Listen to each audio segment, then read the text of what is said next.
Dear students, today we will study about the capacitance. It is our new chapter.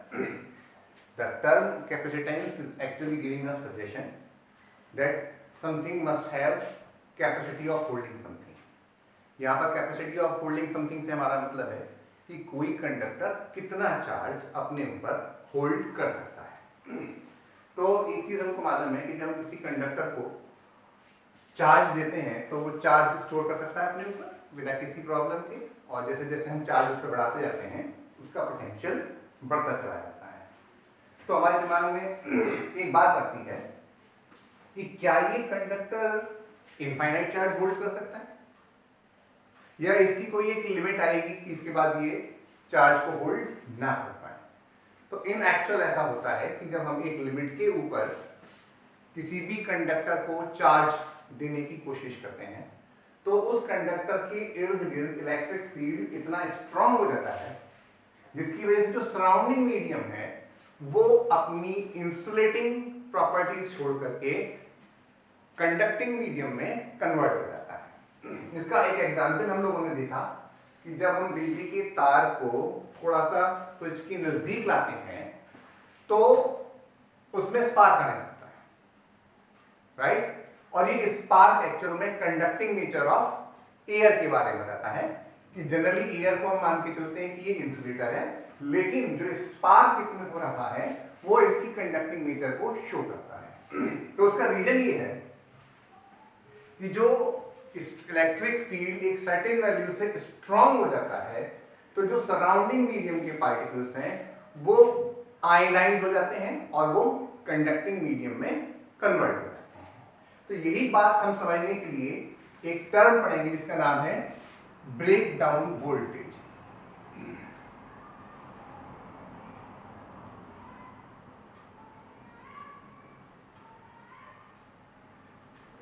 इस breakdown voltage को पढ़ने के लिए हम एक सिंपल एग्जांपल लेते हैं। मान लीजिए हमारे पास दो प्लेट्स हैं और इनकी वजह से हम यहां पर एक बीच में यूनिफॉर्म इलेक्ट्रिक फील्ड क्रिएट कर सकते हैं और इस इलेक्ट्रिक फील्ड की स्ट्रेंथ हम बढ़ा या घटा सकते हैं। तो हम ये कहें कि मान लीजिए कि हमारे पास एक एटम यहां मौजूद है। तो इस एटम के पास दो बातें होती हैं, एक इसके पास पॉजिटिवली चार्ज न्यूक्लियस होता है और दूसरा it is surrounded by the electrons होता है। ये इलेक्ट्रॉन्स इसके चारों ओर यूनिफॉर्मली डिस्ट्रीब्यूटेड होते हैं और हमने जो माना है कि एटम है तो सिंगल होगा, तो इन दैट केस इस केस में जो निगेटिव चार्ज का सेंटर है और जो पॉजिटिव चार्ज का सेंटर है वो दोनों एक ही पॉइंट पर लाई करते हैं। और जब हम एक इलेक्ट्रिक फील्ड यहां लगाते हैं तो इसके इलेक्ट्रॉन क्लाउड पर एक फोर्स लगती है जो कि लेफ्ट साइड में लग रही है और एक फोर्स लगेगी जो कि इसके न्यूक्लियस पर लगेगी जो कि मैग्नीट्यूड में इक्वल होगी, डायरेक्शन में पॉजिटिव। अब क्योंकि ये एक ही कनेक्टेड बॉडी है तो इस पे जो दोनों फोर्सेस लग रही हैं वो एक दूसरे को न्यूट्रलाइज कर रही हैं। जैसे जैसे हम फील्ड बढ़ाते जाते हैं वैसे वैसे हमने देखा कि इस एटम का स्ट्रक्चर चेंज होना शुरू हो जाता है और ये थोड़ा सा डिफॉर्म होने लगता है and it start taking a shape kind of a drop. जिसमें क्या होता है, अगर मैं इसकी मीन पोजीशन मानूं तो मैं मान के चलता हूं कि जो पॉजिटिव चार्ज है वो थोड़ा राइट में शिफ्ट हो गया और नेगेटिव चार्ज का सेंटर थोड़ा सा लेफ्ट शिफ्ट हो गया, जिसको हम क्या कहते हैं, पोलराइजेशन इसके अंदर हो गया। लेकिन इंपॉर्टेंट फीचर क्या है? इंपॉर्टेंट फीचर ये है कि जिस समय हम यहां बात करते हैं तो ये इलेक्ट्रॉन न्यूक्लियस से कंपैरेटिवली दूर हो जाता है और इस पर न्यूक्लियस की फोर्स कंपैरेटिवली रिड्यूस हो जाती है। लेकिन अभी भी बाहर का इलेक्ट्रिक फील्ड इतना स्ट्रांग नहीं है कि इस इलेक्ट्रॉन को अभी यहां से बाहर निकाल दे।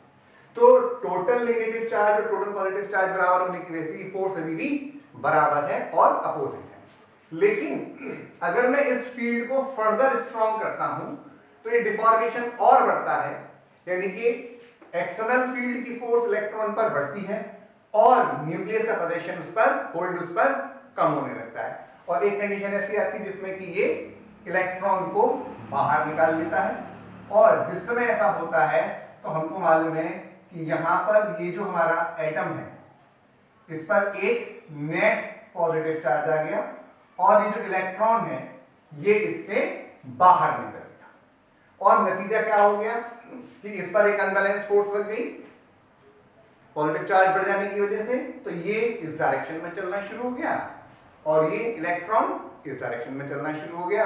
नतीजा क्या हो गया कि जो मीडियम है इस मीडियम के पास अब फ्री चार्ज कैरियर्स हो गए। अब चार्ज कैरियर्स के होने से क्या हो गया, आपने कहा चार्ज कैरियर्स के होने से इनका मूवमेंट शुरू हो गया और इसकी कंडक्टिंग नेचर आ गई। बात क्लियर हुई? इसका मतलब अगर मैं किसी कंडक्टर पर एक लिमिट से ऊपर चार्ज देने की कोशिश करूंगा तो क्या होगा, इसके इर्द गिर्द में एक ऐसा स्ट्रॉन्ग इलेक्ट्रिक फील्ड बन जाएगा कि जिसके अंदर particles of the medium ionize हो जाएंगे, और इनके आयोनाइज होने से क्या होगा, तो आपने कहा जो अपोजिट नेचर का चार्ज है वो यहां आ जाएगा और जो सिमिलर नेचर का चार्ज है वो मीडियम में चला जाएगा। यानी कि अगर मैंने इस लिमिट से ऊपर इसको चार्ज करने की कोशिश की तो सराउंडिंग मीडियम अपनी इंसुलेटिंग प्रॉपर्टी छोड़ करके कंडक्टिंग हो जाएगा, और कंडक्टिंग होने के बाद जो एडिशनल चार्ज जो कि इसे ब्रेक डाउन के ऊपर ले जा रहा है उस सबको बाहर निकाल लेगा। So this process is going to be called as spilling of the charge. अब यहां इंपॉर्टेंट बात क्या है, ब्रेक डाउन के लिए रेस्पॉन्सिबल कौन है, इलेक्ट्रिक फील्ड। लेकिन इलेक्ट्रिक फील्ड को यूजुअली मेजर करना डिफिकल्ट है, और हम करते क्या है कि हम इसमें किसी भी मीडियम की डाइलेक्ट्रिक या break down voltage nature determine करने के लिए, वैल्यू डिटरमाइन करने के लिए हम इसके अंदर यूज करते हैं ब्रेक डाउन वोल्टेज। उसमें मैं किसी भी बॉडी को जिसको कि यहां पर चार्ज दूंगा और ये मान के चलूंगा कि यहां ये जो दूसरी बॉडी है ये अर्थ, तो इसका पोटेंशियल में 0 मान दूंगा, और ये डिस्टेंस में क्या मानूंगा, ये 1 मीटर मान दूंगा। तो मैं कह दूंगा कि अगर इसके किसी पोटेंशियल पर यहां तक देखा जाए तो आपने कहा E is equal to minus of dV upon dx, या यूनिफॉर्म हो तो delta V upon del x होती है। यानी कि पोटेंशियल डिफरेंस 1 मीटर पर अगर ले लिया जाए तो इस वैल्यू की 1 होने की वजह से क्या हो गया, ये माइनस डेल्टा V के बराबर हो गई, राइट। इसका मतलब इलेक्ट्रिक फील्ड की न्यूमेरिकल वैल्यू किसके बराबर हो गई, डेल्टा V के, और डेल्टा V क्या है, V minus 0, so this E is taken as V।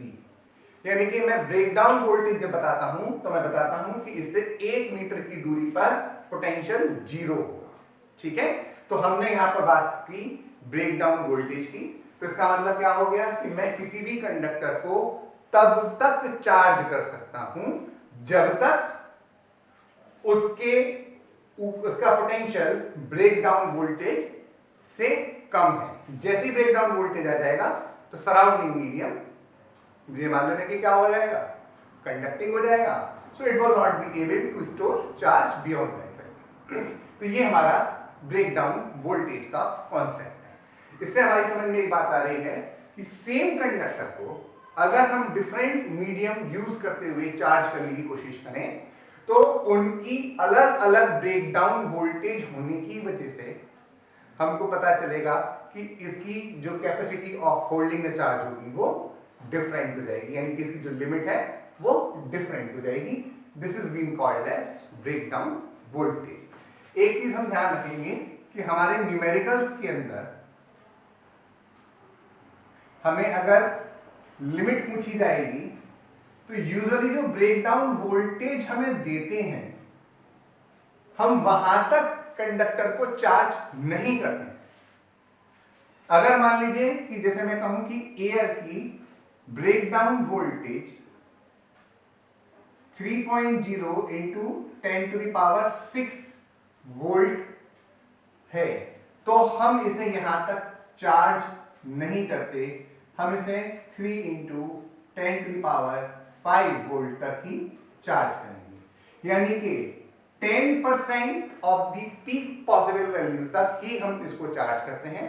तो आगे जब हम डेटा यूज करेंगे तो जहां पर हमें इसको इस्तेमाल करना पड़ेगा कि हम किसी कंडक्टर को कहां तक चार्ज कर सकते हैं, तो हम बता सकते हैं कि अगर एयर की ब्रेकडाउन वोल्टेज 3 इंटू 10⁶ वोल्ट है तो हम कंडक्टर को 3 इंटू 10⁵ वोल्ट तक ही चार्ज करेंगे। ये वाला टॉपिक हम यहीं तक करेंगे, इसके बाद हम बात करेंगे कैपेसिटेंस के बारे में, that will be in the next lecture.